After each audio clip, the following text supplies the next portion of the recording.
ఒకరోజు గౌతమ బుద్ధుడు కొంతమంది శిష్యులతో కలిసి ప్రవచనం ఇవ్వడానికి ఒక రాజ్యం నుండి వేరే రాజ్యానికి ప్రయాణిస్తూ ఉంటారు. వాళ్ళు చాలా దూరం ప్రయాణం చేయాలి కాబట్టి తినడానికి తాగడానికి ముందుగానే అన్నీ సిద్ధం చేసుకొని బయలుదేరుతారు. అలా వాళ్ళు ప్రయాణిస్తూ ఉండగా దారిలో ఒక ఊరు గుండా ప్రయాణించవలసి వస్తుంది. ఆ ఊరిలో గుడిసెలు అన్నీ ఖాళీగా ఉంటాయి. అక్కడ మనుషులు ఎవ్వరూ కనబడరు. ఆ ఊరి గుండా వెళ్తుంటే వారికి దారి మొత్తంలో చిన్న చిన్న గుంటలు కనబడతాయి. అలా చాలా దూరం ఉంటాయి. వాటిని బుద్ధుడు గమనిస్తాడు.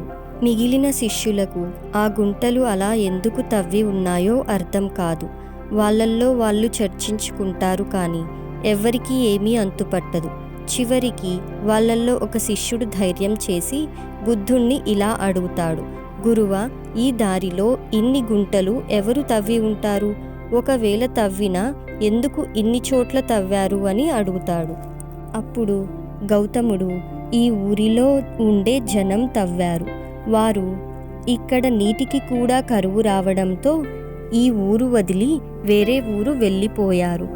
వాళ్ళు ఇక్కడ నీటి కోసం ఇలా గుంటలు తవ్వి ఉంటారు.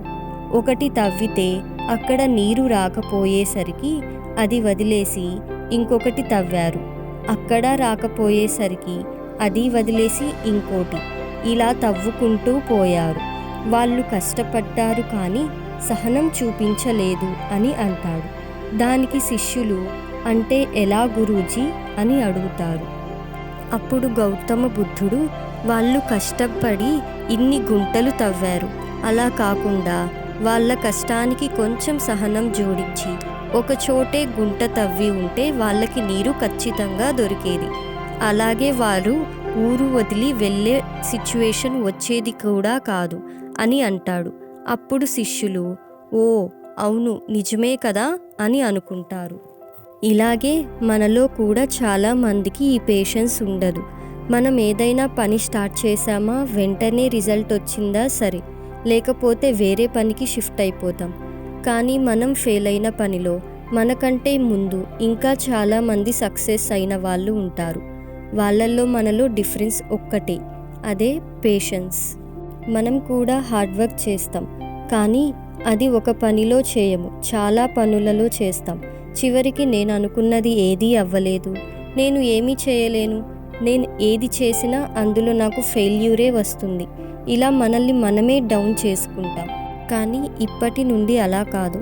ఇప్పటి వరకు మీలో ఎవరైనా ఇలా చేసుంటే ఓకే, ఏం కాదు, మిమ్మల్ని మీరు తక్కువ చేసుకోవద్దు. ఇప్పుడు ఏదైనా వర్క్ చేస్తుంటే అందులో మీ 100% హార్డ్ వర్క్ చేయండి. దానితో పాటు కొంచెం పేషెన్స్ ఉంచండి. కంప్లీట్ ఇన్వాల్వ్మెంట్తో చేయండి. దెన్ ఖచ్చితంగా మీరు సక్సెస్ అవుతారు.